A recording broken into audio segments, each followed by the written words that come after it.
নবী মৃত্যু সরজান, হঠাৎ করে মালাকুল মউত আজরাইল হাজির। আল্লাহর নবী রূহ কবজ করবেন। আমার নবী আজরাইলকে ডাক দেয়, আজরাইল এত কষ্ট দিছো আজরাইল, আমি নবী সহ্য করতে পারি না।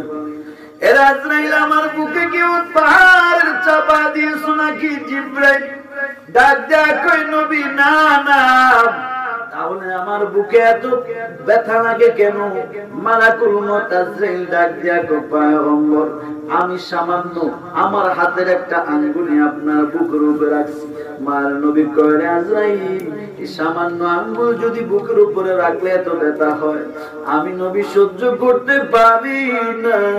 আমার গুনাহগার উম্মত কেমন করে সহ্য করবে? বিসমিল্লাহির রহমানির রহিম। একটা মালা বানাই, কয়জন ব্যক্তির চরিত্র ফুলের মতো, নামাজ হয় না, এক ওয়াক্ত হয় না নামাজ, সাদে মাল্লায় মুখে দাঁড়িয়ে নেই। এবারে চরিত্র যদি ফুলের মতো পবিত্র হয়, তাহলে ফুলকেও তো কলঙ্কিত করা হয়েছে, ঠিক কিনা বলে? ফুল পবিত্র, এতে কোনো সন্দেহ নাই। কিন্তু একটা দুর্নীতিবাজ, ছাতাবাজ, সন্ত্রাস, যাতে সুন্নতের খবর নাই, মুখে দাড়ি নাই, নামাজ নাই, পর্দা নাই, হালাল হারামের খবর নাই, এবারের গলার মধ্যে ফুলের মালা দিয়ে আপনি চিনলে এখন অমুক ব্যক্তির চরিত্র ফুলের মতো পবিত্র। নিয়ে নামাজই তো হয় না, নিয়ে চরিত্র পবিত্র হলো কেমনে? আল্লাহ রাসূল বলেন, যার কাছে নামাজ নাই তার কি নাই? ঈমান নাই। আর যার ঈমান নাই সে তো বেঈমান। বেঈমান মানেই তো না পাক, ঠিক কিনা বলেন? নামাজি ব্যক্তি হলো পাক, ঠিক কিনা? এই করোনা ভাইরাসে মসজিদের কয়জন ইমাম হচ্ছে, কয়জন মুসল্লি, কয়জন মুয়াজ্জিন করোনা ভাইরাসে আক্রান্ত হয়ে বেটাই গেছে কম? খবর আইছিনি? খবর ৭১ টিভি কইছে মনে হয়। হ্যাঁ, কাবা শরীফের ইমামরা করোনা দিচ্ছে, মসজিদে নববীর ইমামরা করোনা দিচ্ছে, মুয়াজ্জিনের দিচ্ছে। ইমাম মুয়াজ্জিন খতিব বাদ দেন, মসজিদ সাফাই করে কাবা শরীফে, এমন কারো করোনা ধরে মরে গেছে, বেটাই গেছে, খবর আছে না আপনারা? আচ্ছা, সৌদি আরব বাদ দিছে, বাংলাদেশের বড় মসজিদ, জাতীয় মসজিদ বাইতুল মুকাররম, খতিবের দিচ্ছে তো করোনা, মুয়াজ্জিনের খাদেমের ধরে নেই। হুমা কিলে ধরেন? এবারে কি হাতের মধ্যে মাস্ক ১৩ লাগাইছিল, মুর মধ্যে মাস্ক ১৪ লাগাইছিল, কি মাস্ক আছে কুত্তে লানি, দেখছেন নি আপনারা? আমি কয়েকটা দেখছি কদিন, এটি একদম হচ্ছে কালা যেটি লাগায়, একটা অলরেডি আইসে আজ কুত্তে চেহারা, আর এটা চেহারা কি নিছে, কথা ঠিক নেই? অন্য অন্য নবীর উম্মতেরা গুনাহ করলে আল্লাহ সাথে সাথে কুকুর, শিয়াল, বানরের চেহারা বানায় দিতেন, ঠিক কি না? আল্লাহকে তোমরা বেশি বাড়াই গেছো, রাও নবী দোয়া করে গেছে এই জন্য, তোমরা শিয়াল, কুকুর, বানর বানায় না, তুমি বেশি আয় গেছো তো একটু হালকা মন মধ্যে কাজ লাগাই দিই, সিস্টেমে লইয়েছি হবে, ঠিক কিনা বলেন? আয় কোন এই মাছ টাছ লাগাই না। আর মসজিদে শত শত মুসল্লি মুয়াজ্জিন আছে, সব ছাত্ররাও আছে, শহীদ দিয়েছে। আমি কিন্তু করোনারে ভয় পাই না, আমি একজনকে ভয় পাই, তিনার নাম কি? আল্লাহ। পত্র পত্রিকায় খবর আসে না কোন মসজিদের ইমাম, মুয়াজ্জিন, খতিব করোনা আক্রান্ত হয়ে মারা গেছে, শুনছেন আপনারা? হেঁচা কথা কইবেন, সত্য করে কইবেন, আল্লাহর আজিম আজিম করি কইবেন, সত্যি তো। কিছু মানুষ মরছে না, যারা এয়ার কন্ডিশনে থাকতো, যাদের হাতের মধ্যে কি ছিল? গ্লাস ছিল, মুখে মাস্ক দেওয়া ছিল, মোসাফা করতে না, রিক্সা ট্যাবলেট নিয়ে দিত, দূরিতুন ভিক্ষে দিত, শিবের মাথার মধ্যে বাড়ি বান্ধি ভিক্ষে দিত, ঠিক নেই? যতটি করোনা ভাইরাসের আল্লাহরে ভয় না পায়, করোনা মহামারীর ভয় পাইছে, ইডি দিয়ে করোনা ধরে শ্বাস দিচ্ছে, ঠিক নেই? রিক্সা ড্রাইভার একটা আর একটা মাস্ক হারামো লাগাই না, হাতের মধ্যে মজুর লাগানো, টেয়া গুনতে এসে দিতে আছে, আলহামদুলিল্লাহ মুখ তো সেফটি গুনতে আছি, কোন সমস্যা হয় না। হেফাজত করবে কি? আল্লাহ। আরো জোরে বলে আল্লাহ। এই বাংলাদেশটাকে যে কথাটা বলতেছিলাম, আল্লাহ পাক রব্বুল আলামিন এই বাংলাদেশের প্রতি খাস রহমত, বরকত করোনা যে পরিমাণ ক্ষতি হওয়ার কথা ছিল এর আংশিক ক্ষতিও হয় নাই। এর কারণ কি? এর কারণ কি? আল্লাহর রহমত বেশি না কম? আরো জোরে বলেন। আরে নবীর উম্মত, আল্লাহ বলেন মসজিদ তারা নির্মাণ করবে, মসজিদ তারা আবাদ করবে। এক নাম্বার, ইন্নামা ইয়ামুরু মাসাজিদাল্লাহি মান আমানা বিল্লাহ, যারা একমাত্র ঈমান আর বিশ্বাস করে কার উপর? ওয়াল ইয়াউমিল আখির, যারা আখিরাতকে বিশ্বাস করে। বলুন, যারা আখিরাতকে বিশ্বাস করে তারা কি দুর্নীতি করবে? তারা কি জুলুম করবে? তারা এতিমের হক লুণ্ঠন করবে? না না, যারা আখিরাত বিশ্বাস করে এটা মিথ্যা বলবে না, গীবত করবে না, অন্যের হক জুলুম করবে না, দুর্নীতি করবে না, বরং এরা 5 ওয়াক্ত নামাজ পড়বে এবং আল্লাহর দরবারে চোখের পানি ছেড়ে কান্না করবে, ঠিক কিনা? আরে নবীর উম্মত, তাহলে মসজিদের দায়িত্ব খারাপ হবে। 1 নাম্বার হলো ঈমান, 2 নাম্বার হলো যারা আখিরাতকে বিশ্বাস করে, ওয়াল ইয়াউমিল আখির ওয়া আকামাস সালাত, যারা নামাজ কায়েম করে, ওয়া আতাজ যাকাত, যারা যাকাত আদায় করে, ওয়ালাম ইয়াখশা ইল্লাল্লাহ, এবং 5 নাম্বার গুণ হলো যারা আল্লাহকে ভয় করে, ঠিক কিনা? এবার বলুন, যারা আল্লাহকে ভয় করে এরা সুদের টাকা খাবেনি? আরো জোরে বলেন। সুদ খাওয়া কত পার্সেন্ট হালাল? আরো জোরে বলেন। হালাল না হারাম? এটা কি আমি খুরশিদ আলম সিদ্দিকীর কথা না আল্লাহর কোরআনের কথা? এরা নবীর উম্মত, কেমনে বুঝাইতাম? কেমনে বুঝাইলে আপনারা বুঝবেন? আমার বুঝে আসে না। একটা উদাহরণ দিবনি। উদাহরণ দেই, রাত তো বেশি হয়ে গেছে, একটু মূল্যবান কথা বলে যে আমি আবার ঘুমাতে হবে। বলছি না, কালকে সারা রাত ঘুমে না, গাইতে গাইতে শেষ। শুনেন, একটা লোক গরু গোস্ত খাইতে খুব পছন্দ করে। মানে গোস্ত বুনেরা খাইতে কি করে? পছন্দ করে। ওই ব্যক্তিটা ছেলেকে বিবাহ করাইছে। মাশাআল্লাহ, বিবাহের আগে ছেলে তো বিভিন্ন পাস, বিভিন্ন কথা সাবাটা বাইরে গেছে মুখতে। আবার মাইন্য কোরআন শরীফ, 5 ওয়াক্ত নামাজ পড়া, কোরআন শরীফ বছরে 13 খতম দেয়। বিয়ের হরে 1 খতম, 1 পৃষ্ঠা লগা খবর নাই। মোবাইল লইছে বইতে, আর স্টার জসা কিরণ মারালো বইতে। কোরআন কোন জায়গা আছে এটাও জানে না, ঠিক কিনা বলেন? টিভি সুইচ কোন জায়গায়, টিভির রিমোট কোন জায়গায়, টিভির রুম কোনটা, কোনটা দিলে টিভি চলব, কোনটা দিলে বন্ধ হইব, কোনটা জি বাংলা, কোনটা ডি বাংলা, কোনটা টিভি দিলে বিভিন্ন বাংলা হবে, এগুলো সবগুলোর সাথে পরিচয় আছে মোটামুটি, ঠিক নেই? কোরআন কোন জায়গায় আছে, কোন রুমে আছে, কোন সিবেত আছে, অনেকের করে কোরআনও নাই বর্তমানে, ঠিক নেই? কোরআনের সুন্দর করে হুজুরের টানে হুজুর কোরআন শরীফকে আপনি ওই মসজিদে রায় দেন, বড় এটা রাখার জায়গা নাই, কেউ বললে নাই। এটা সুন্দর করে কত বার করি মসজিদের হুজুরের কাছে দিয়েছে। হুজুরের কিতে করিব? কোরআন শরীফ মানে মসজিদের 3.5 থুদির সিটে, ঠিক নেই? কত রাজ্যের কোরআন শরীফ দেখবেন মসজিদের 3.5 শুধু কোরআন শরীফ। ওই যে বড় জায়গা নেই, বড় কোরআনের জায়গা হয় না, 32 ইঞ্চি LED টিভির জায়গা হয়, ঠিক নেই? ঠিক কইলো ঠিক, না কইলেও ঠিক। সত্য কথা, কি কথা? অরিজিনাল খাঁটি ফরমালিন মুক্ত কথা বলতে। এরা নবীর উম্মত, তুই যে ঘর থেকে কোরআনটা বাহির করে দিয়েছ, বিবাহ করার পর শ্বশুর বাড়ির থেকে 32 ইঞ্চি LED টিভি দিছ। ইরে বাবা, মেয়ে দেখতে গেছো, আর মেয়ের পক্ষ বলে আমার মেয়ে 5 ওয়াক্ত নামাজি। বাবা মুরব্বীরা জিজ্ঞাসা করে, আম্মু তুমি কি নামাজ পড়নি? কয় হ্যাঁ। চাচা নামাজ পড়ি। 5 ওয়াক্ত পড়ো? কয় হ্যাঁ। কোরআন পড়ছনি? কয় হ্যাঁ। খতম দিছনি? কয় প্রত্যেক রমজানে 13 খতম মারি। বিবাহ মুরব্বীর মা বাবার কথা শুনে পাগল হয়ে গেছে। এই মেয়েটা নামাজ পড়ে, আমাদের ভাগ্য ভালো, কোরআন তেলাওয়াত করে, রমজানে কোরআন খতম দে। ছেলেকে সুন্দর করে মেয়েটাকে বিবাহ করায় আনলো। বিবাহ করাইয়া আনার পরে ওই শ্বশুর বাড়ির থেকে 32 ইঞ্চি এলইডি টিভি, রঙিন টিভি গিফট করলো জামাইকে। ওই জামাই 32 ইঞ্চি এলইডি টিভিটা ওয়ালের সাথে ফিটিং করে লাগাইলো। সারা রাত্রে স্বামী স্ত্রী স্টার জলসা কিরণ মামা জি বাংলা ডি বাংলা দেখে ঘুমায়া যায়। এরপরে এই গর্ভ থেকে যে সন্তানটা বাইর হবে এটা হবে আব্দুল কাদের জিলানী।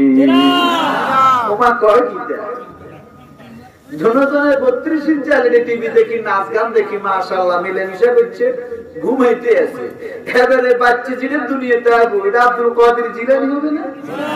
মঈনুদ্দিন চিশতি তো হবে মোটামুটি, বাজিদ বুস্তানি হবে, খাজা মঈনুদ্দিন চিশতি হবে।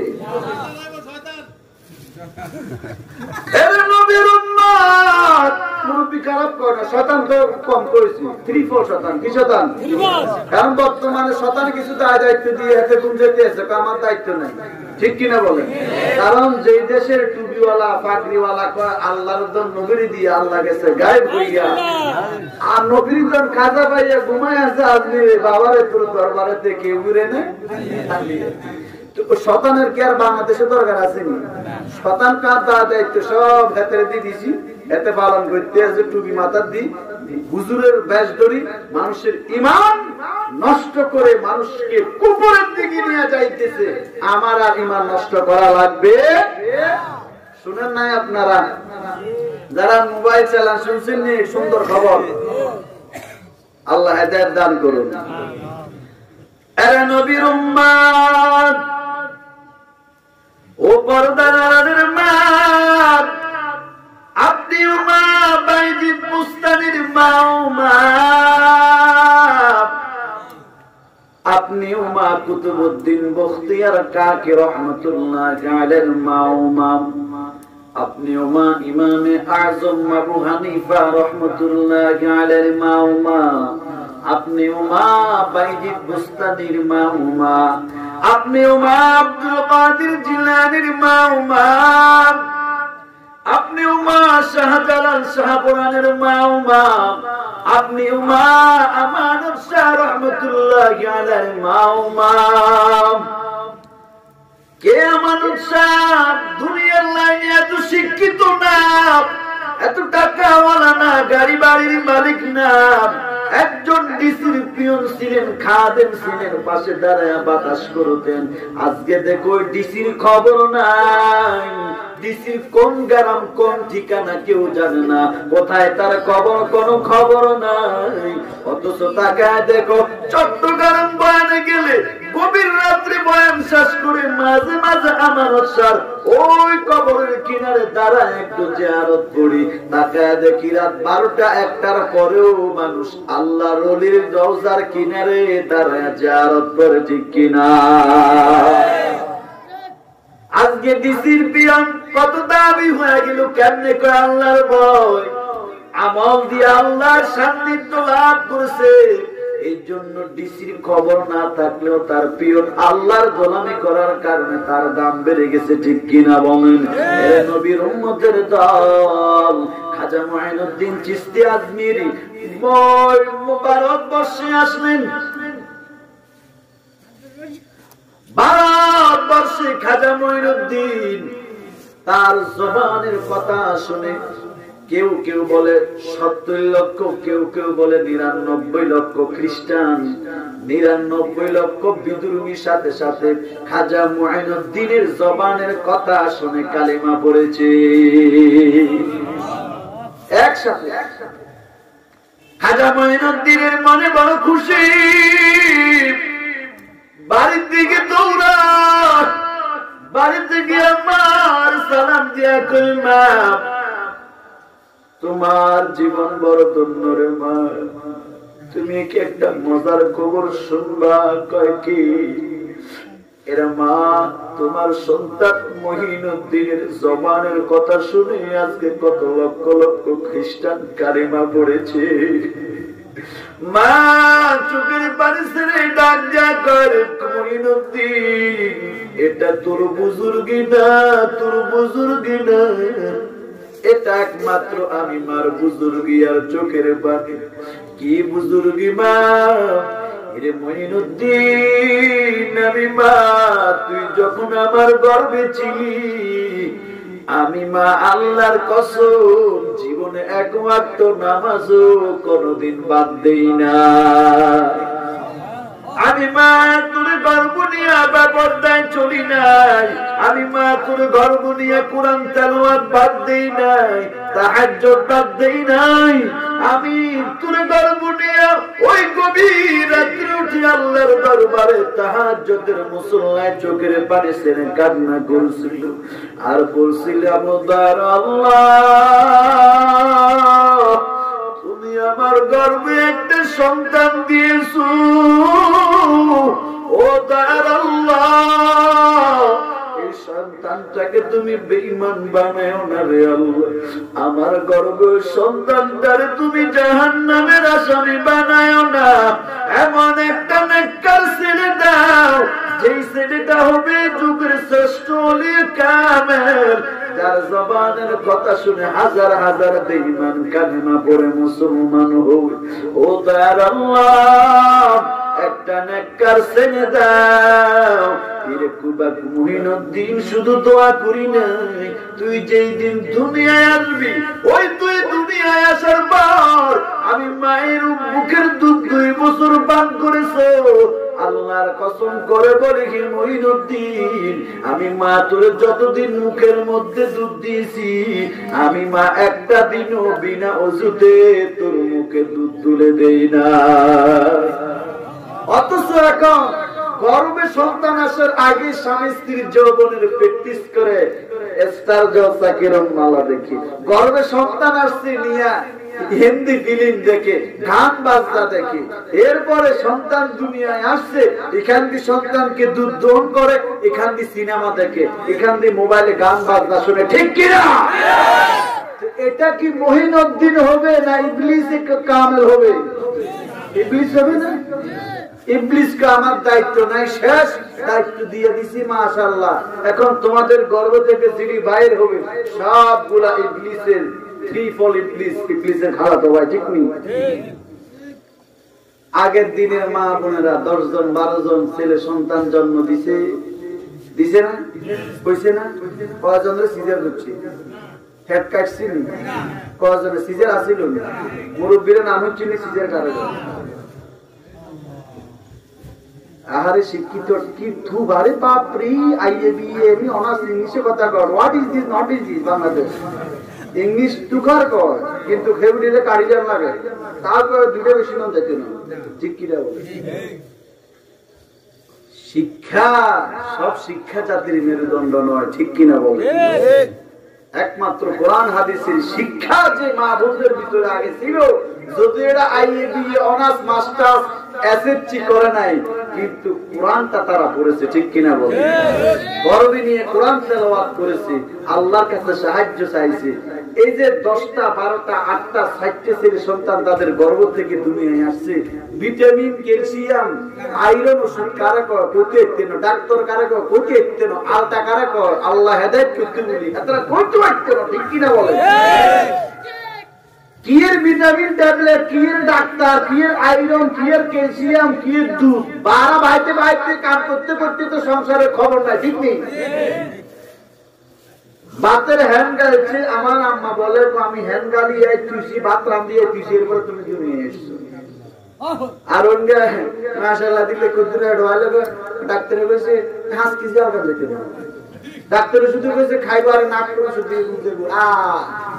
হ্যাঁ ওই টিভির দিকে সাইড দেখতে কোনো মানা করো না, এই কথাটা ডাক্তারে কয় না, বলে টিভির দিকে সাইড না মানা করো না, ডাক্তারে কয় না মোবাইল টিভি এর না, গান বাজনা শুনিয়েন না, টেলিভিশন দেখিয়েন না, এটি কোনো কয় না ডাক্তারে। ডাক্তারে খালি কয় আলগাইতে ইচ্ছেন না, কাম করতে ইচ্ছেন না, খেতে করতে খাইবেন আর ঘুম যাবেন, ঠিক ঠিক কি ওয়াজ করি নিয়ে আমরা যত শিক্ষিত হইতেছি অত আমাদের উপর মুসিবত আসতেছে, ঠিক কিনা বলো?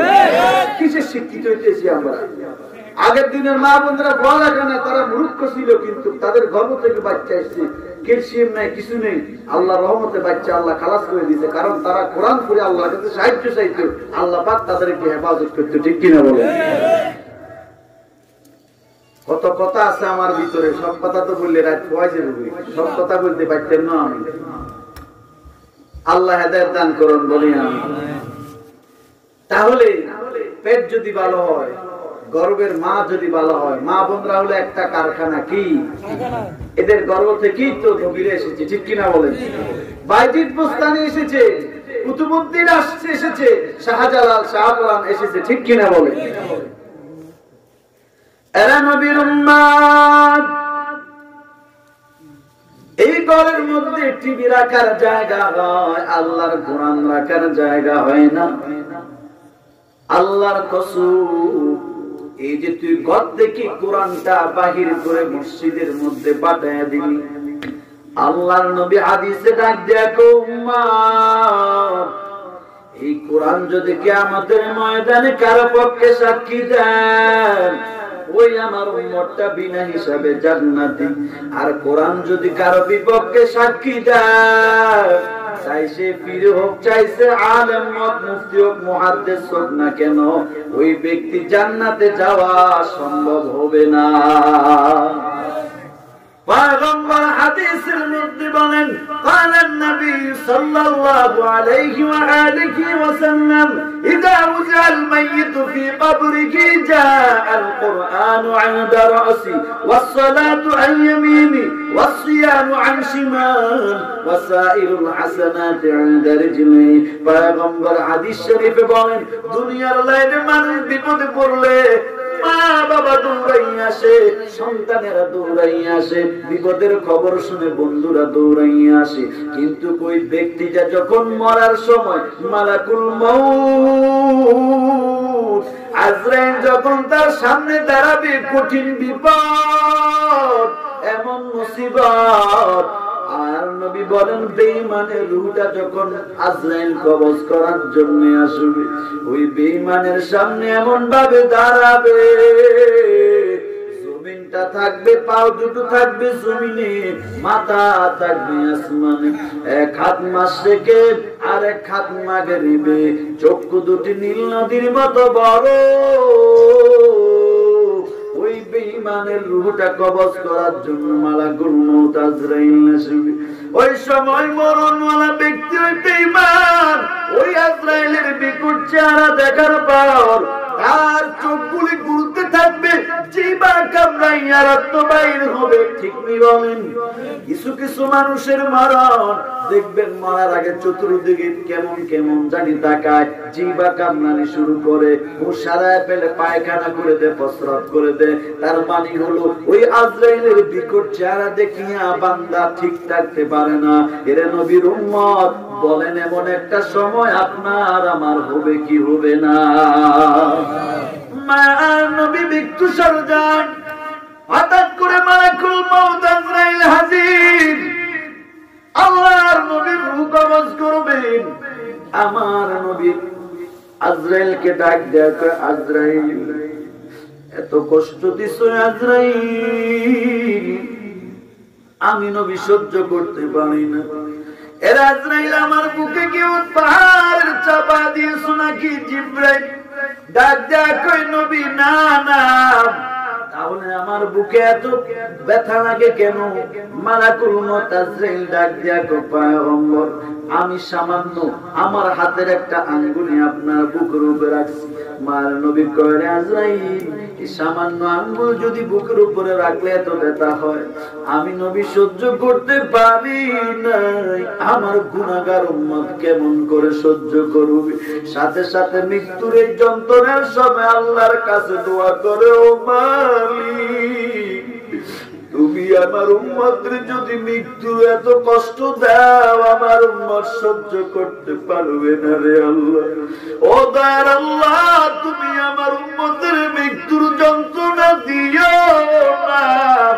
আল্লাহ সাথে সাথে ওই নাযিল করে কয়, নবী আমার, আপনার উম্মতকে জানা দেন, 5 ওয়াক্ত নামাজ যারা আদায় করবে, যাদের ঈমান আমল মজবুত বানায় নিবে, তাদের মৃত্যু যন্ত্রণা হবে না। মায়ের বুকের দুধ যেমন বাচ্চা দুধ পান করতে করতে ঘুমায় যায়, ওই নেককার আল্লাহওয়ালাদের মৃত্যুটাও ঠিক তেমন করে তাদের ঘুম এসে যাবে।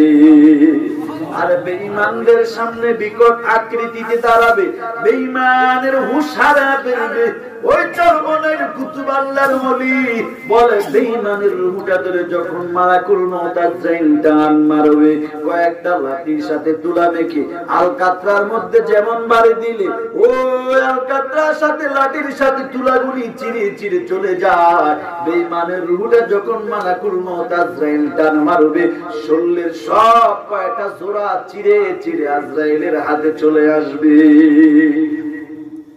এরে নবীর উম্মত, পয়গম্বর ডাক দিয়া কয় উম্মত, বেঈমানের রূহটা যখন কবজ করে টান মারবে, বলুন এমন একটা পরিস্থিতি আমার আর আপনার জীবনে হবে কি হবে না?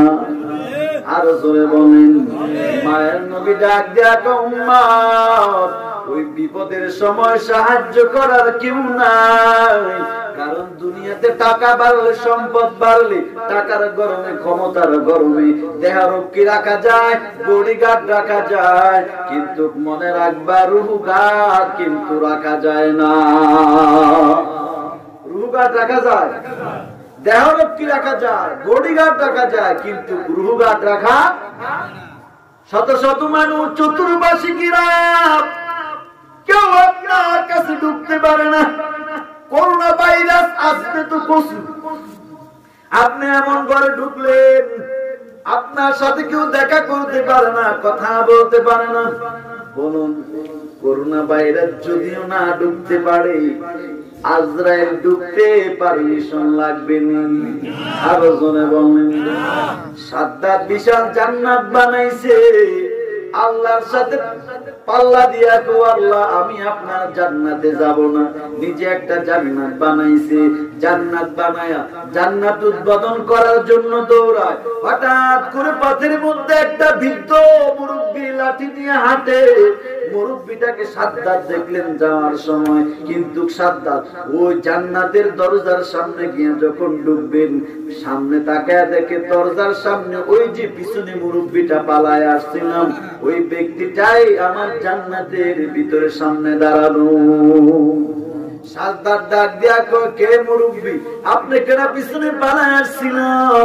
ওই মুরব্বি ডাক দিয়া কয় সাদ্দাত, আমি দুনিয়ার কোন মানুষ না, দুনিয়ার কোন মুরব্বি না, আমি হলাম মালাকুল মউত আজরাইল।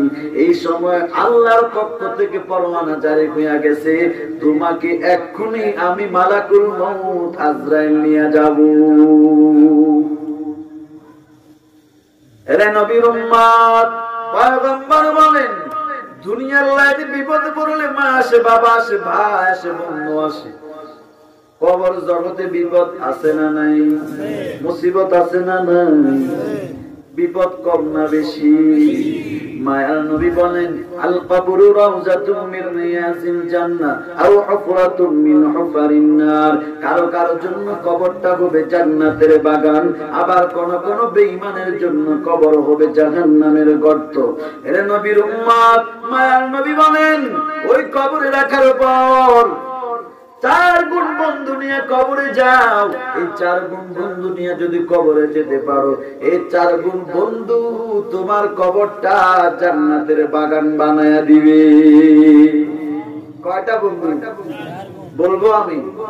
শুনবেন ইনশাআল্লাহ, এটা বলেই মোনাজাত দিয়ে দিব। কয়টা বন্ধু নিয়ে যাবেন কবরে? দুনিয়াতে তো কত বন্ধু আছে না? এই বন্ধু দুনিয়াতে যতক্ষণ আমার টাকা আছে, সম্পদ আছে, ততক্ষণ, ঠিক কিনা? মরার পরে সব আমার পর বানাইয়া আম গাছতলা, জাম গাছতলা, পুকুর বাটে, রাস্তার কিনারে আমার দূরে সরাইয়া দিবে, ঠিক কিনা? ঠিক নেই? এ দুনিয়া সারিয়া কোথায় যাইবি বাগিয়া, এ দুনিয়া সারিয়া কোথায় যাইবি বাগিয়া, মরণ তোমায় লইবে গিরি যতই কারো বাগানা।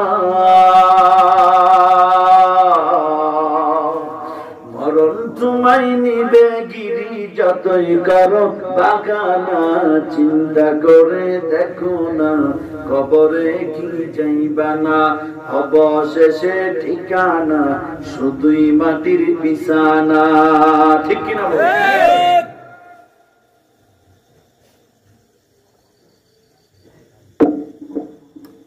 শুধু মাটির ঘর মাটির বিছানা কোটিপতি মারা গেলে তার জন্য কয়খান কাপড় কয়টা কাপড় কয়েকটা কাপড় তো আজ বন্ধ করে দিল মোনাজাত দিলি সমস্যা দিয়া দিচ্ছে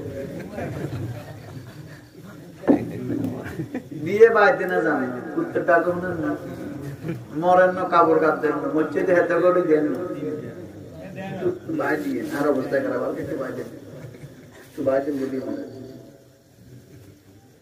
কয়খান কাপড় আরো জোরে মুখস্থ করেন যদি মালাকুল মুতাজালিরে কোন করে কোন কাট দিয়েছে যদি কোন এক কান দিব দিবে কয়খান মহিলাদের কয়খান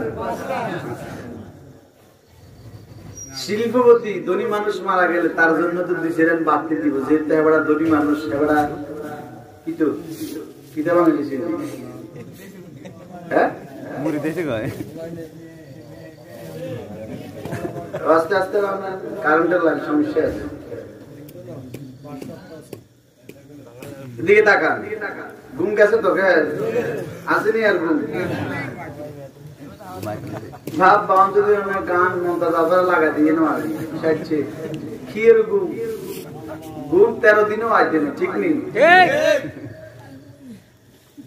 ধনী মানুষ মারা গেলে তার জন্য মনে দিছেন বেশি দিব কেমন কাহাবেলা তো সন্দুকের ভিতরে টেয়ার ডুমে মারি দি মাশাআল্লাহ সন্দুকের ভিতরে টেয়ার বস্তা ঢুকিস এবারে কাপড়ের ভিতরে যাবার সময় কয়েক লাখ টাকা দিয়ে দিব আজরাইল আইলে মুনকির নাকির ফেরেশতা প্রস্তাব চাইলে কবে ধরো আরে দুনিয়ার মানুষের মুর্শিদ টাকা দিছে আমি সন্দুকে জমা করছি অন মরার সময় কাপড় পকেটে করে লই আইছি তোরে কিছু পুঁজ দিছি তুমি আর প্রস্তাব করিও না সুন্দর মতো যাও 210 কোটি লই যাও এমন হবে এমন হবে না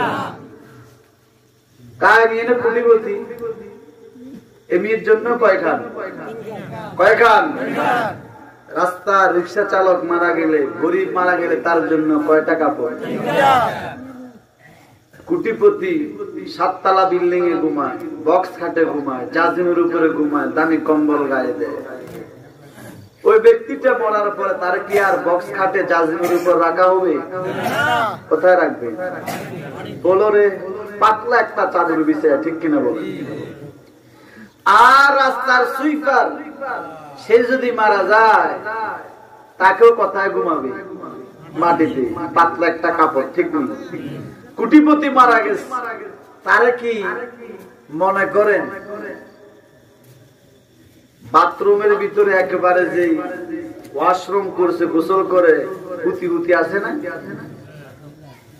এটাতে গোসল করাবে না বড়ি পাতার কুসুম পানি দিয়া গরিব মানুষ মরলে তার জন্য বড়ি পাতার কুসুম পানি দিয়া এবারে কোটিপতি মারা গেছে তাহলে তো মাশাআল্লাহ কবরটা টাইস করিয়ে একবারে সুন্দর করে তার কবরটা টাইস করে তাকে কবরে রাখা হবে মনে জাজিম বিছায়া কবরে রাখা হবে গরিব মানুষ মারা গেছে তার কবরও যেমন মাটির ঘর কোটিপতিরও কি মাটির ঘর এবার আসুন কোটিপতি মারা গেছে তার জন্য মনে 3.5 তো হবে না কারণ খাইয়ে ফেটারে 3 মাস বানাইছে শরীরটা মোটা তাজা করছে গরিব মানুষ খাইতে পারে নাই শুকনা ওই ব্যক্তি মোটা মানুষ যেহেতু মরার পরে 3.5 হাতের জায়গা 5 হাত দিবি কবর কয় হাত হবে গরিব মানুষ কয় হাত নবীর উম্মতের দান কোটিপতি মারা গেলে তার জন্য যেমন সাদা 3টা কাপড় গরিব মানুষ মারা গেলে তার জন্য সাদা 3টা কাপড় কোটিপতি মারা গেলে তার জন্য যেমন আজান ছাড়া আকামত ছাড়া জানাজা হয় তারে যেমন কুসুম গরম পানি দিয়া গোসল দেয় গরিব মানুষ মারা গেলে তার জন্য কুসুম গরম পানি দিয়া গোসল দেয় কোটিপতি মারার পরে গোসল দেওয়ার পর তার জন্য যেমন সাদা মার্কিন 3টা কাপড়, গরিব মানুষ মারা গেলে তার জন্য সাদা 3টা কাপড়, কোটিপতি মারা গেলে তার জন্য যেমন মসজিদের কর্নার রাখা এসএস এর কাঠের একটা পালকি, ওই গরিব মানুষ মারা গেলে তার জন্য ওই মসজিদের কোনার পালকি কোনো ব্যবধান নাই। দুনিয়াতে কোটিপতি ঘুমাইতো 7তলা বিল্ডিং এ বক্স কাটে জাজিমের উপরে, গরিব ঘুমাইতো ফ্লোরে খের বিছায়া দামি কম্বল জাজিম ছিল না। অথচ কোটিপতিও একই দিনে মারা গেল, গরিব মানুষটাও একই দিনে মারা গেল। দুজনের একই হালাত, দুজনই একটাই খাট, ভিন্ন কোনো পার্থক্য নাই। এরে বাবা, তুই কোটিপতি মরার পরে তার জন্য যেমন 3.5 লাখ মাটির ঘর, ওই গরিব মানুষ মারা গেছে, রিক্সা চালক মারা গেছে, তার জন্য 3.5 লাখ মাটির ঘর। কোটিপতি মরার পরে তার কবরে যেমন 3টা প্রশ্ন করা হবে, আলেম মুফতি মুহাদ্দিস গরিব মানুষ, ওই ব্যক্তি মরার পরে তার কবরও প্রশ্ন কয়টা করা হবে? মান রব্বুকা মান দীনুকা মান নাবিয়ুকা, তোমার রবের পরিচয় দাও, তোমার ধর্মের পরিচয় দাও, তোমার নবীর পরিচয় দাও।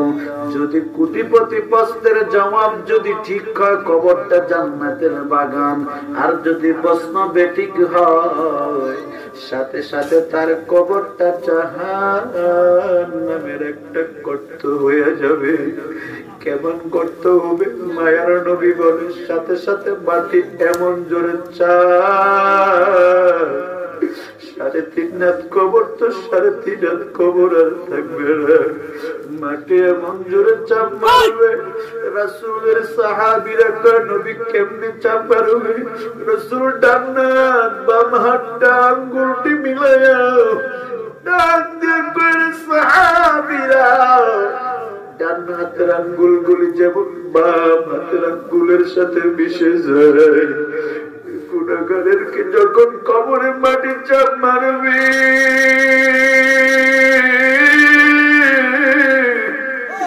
ওই ডান বাজুরের হাড্ডি গুলি পাউডারের মতো গুঁড়া গুঁড়া হয়ে যাবে।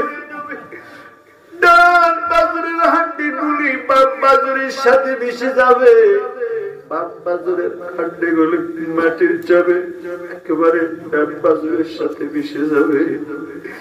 ওই কবরটা এত জোরে চাপ মারবে, ওই ব্যক্তিটা আল্লাহরে ডাকবে, মালিক আমারে তুমি বাঁচাও। আল্লাহ কবে, না না, দুনিয়াতে আমি আল্লাহ তোরে কতবার ডাকছিলাম, ফজরে ডাকছিলাম পাইলাম না, ভাবছিলাম জোহরে আসবি, জোহরেও পাইলাম না, ভাবছিলাম জোহরে আসো নাই, আসরে আসবি, না না আমি আল্লাহ ডাকছি আসো নাই, মাগরিবেও আসো নাই, এশাতেও আসো নাই, আমি আল্লাহ ওয়াজের মাহফিলে উলামায়ে কেরাম দিয়া ডাকছিলাম, তাবলীগ ওয়ালারা ডাকছিল, ওই আল্লাহর ওলিরা চরমানে ওয়ালারা ডাকছিল, হুসানি ওয়ালারা ডাকছিল, চারসিনা ওয়ালারা ডাকছিল, মসজিদের ইমাম খতিব মুয়াজ্জিন ডাকছিল, আসো নাই। আজকে আমি আল্লাহর ডাক তুই দুনিয়ায় শোনা নাই, আমি আল্লাহ আজকে তোর ডাক শুনবো না। রাসূল কয়, শুধু এটা প্রাথমিক শাস্তি, মাটির চাপ, দ্বিতীয় আরেকটা শাস্তি আল্লাহ কবরে রাখবে। সাহাবীরা কয়, ইয়া রাসূলুল্লাহ, দ্বিতীয় শাস্তি কি? কয়, দ্বিতীয় শাস্তি ওই মাটির ঘরের 2 দিক দিয়ে বড় বড় কালো কালো বিশুদ্ধ সাপ বাইর হয়ে যাবে। ওই ব্যক্তিটাকে পেঁচায় ফেলবে, কোথায় আমার বন্ধু, কোথায় আমার বাড়ি, কোথায় আমার ঘর, কোথায় আমার স্ত্রী, কোথায় আমার বন্ধু, কোথায় আমার ব্যাংক বিলিস, কোথায় আমার দামি দামি জামা? কিছু নাই, কিছু নাই। সাপগুলি পেঁচা তারে ধ্বংস আঘাত করা শুরু করবে। রাসূলের সাহাবীরা কয় রাসূলুল্লাহ কয়টা সাপ হবে? রাসূল বলে 70 থেকে 99টা সাপ হবে। এটা যুবক একটু দিলের কান লাগিয়ে দিলটা নরম করে চিন্তা করো, দুনিয়াতে একটা মশার কামড় সহ্য করতে পারো না। ঘুমাইতে গেলে মশা যদি তোমাকে একটু আল দেন তুই ঘুমাইতে পারো না, মশার ভয়, কামড়ের ভয়ে মশারি ডালো। আর গুনাহ নিয়ে যদি কবরে যাও, রাসূল বলে 99টা সাপ তোরে কামড়াবে। এক সাহাবী করবে এই সাপগুলার বিষ কেমন হবে? রাসূল কয় সাপ একটা যদি একবার কামড়াবে কমপক্ষে 40 বছর পর্যন্ত বিষ থামবে না। সাহাবীরা কয় নবী কতদিন কামড়াবে? একদিন, 2 দিন, 1 সপ্তাহ, 1 মাস, 1 বছর? রাসূল কয় না না, এই সাপগুলা মরার পরে যে কামড়ানি শুরু করবে, ইসরাফিল কিয়ামতের বাঁশি ফুৎকার দেওয়া ছাড়া কামড়ানি বন্ধ করবে না। রাসূল কয় ও সাহাবীরা আরো একটা শাস্তি আছে কবরে। 3 নাম্বার শাস্তি কয় কি কি? মায়ার নবী কয় ওই গুনাহগার বান্দাটা শুধু মাটি চাপ মারবে না, শুধু সাপ কামড়াবে না, আর একটা শাস্তি কয়টা কি? মুহূর্তের মধ্যে কবরটা তার জন্য জাহান্নামের একটা গর্ত হয়ে যাবে। এই জন্য দেখবেন মাঝে মাঝে কিছু মানুষ মরার পরে তার কবর থেকে আগুন বাইর হয়, ধোঁয়া বাইর হয়। আবার কিছু কিছু আল্লাহর ওলিদের কবর থেকে মেশক আম্বর বাইর হয়, ঠিক কিনা?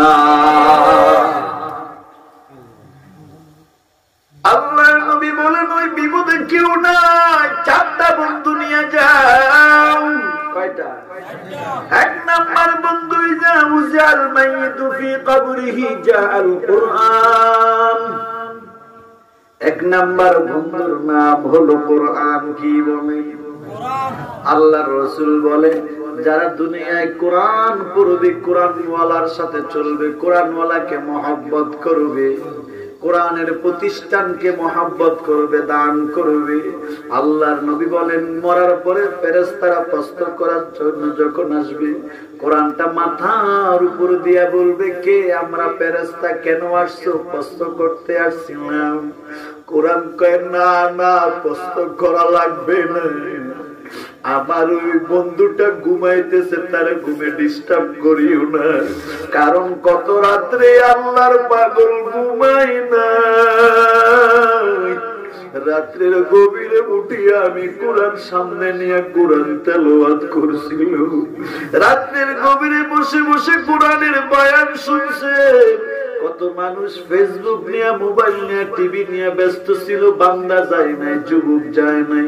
অতএব যে যুবক কোরআনের বয়ান শুনছে, আসবা না রে ফেরেশতারা, আমার বন্ধুর ঘুমে ডিস্টার্ব করবি না, না না আমার বন্ধুর ঘুম ভাঙ্গায়ও না। ফেরেশতারা মাথার দিক থেকে ডান পাশে চলে যাবে, ডান পাশের নামাজ ওয়াসসালাতু আইয়ামিন, নামাজ রূপে বন্ধু বলবে কে আমরা ফেরেশতা, কেন আসছো? প্রশ্ন করব না না, প্রশ্ন করা যাবে না। বান্দা ঠান্ডা পানি দিয়ে গোসল করে মসজিদে গিয়ে নামাজ পড়তে বলে নাই, আজকে আমি তার ঘুম ভাঙতে দিব না,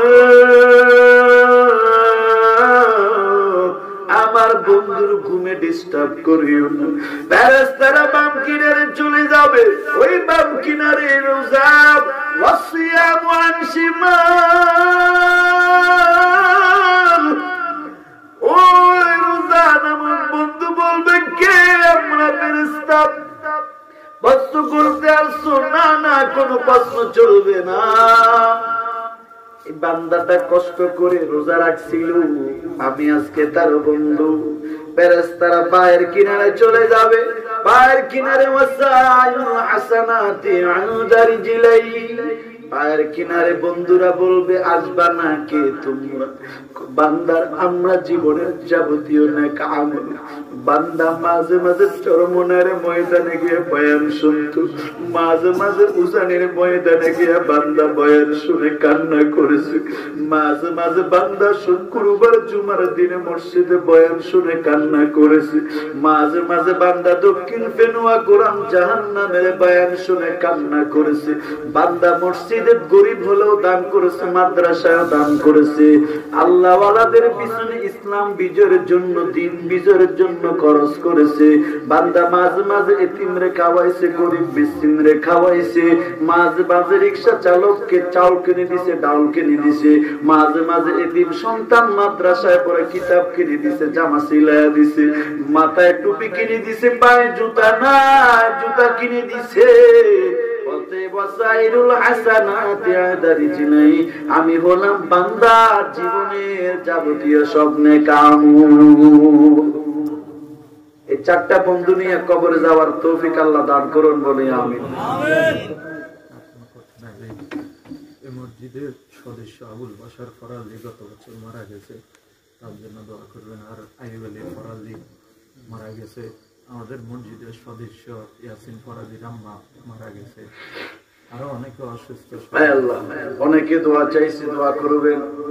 যারা মসজিদের সাথে জড়িত, যাদের অক্লান্ত মেহনতের পরিশ্রমে মসজিদ নির্মিত হয়েছে, আল্লাহ পাক যাতে সকলকে জান্নাতুল ফেরদাউস দান করে বলি আমিন।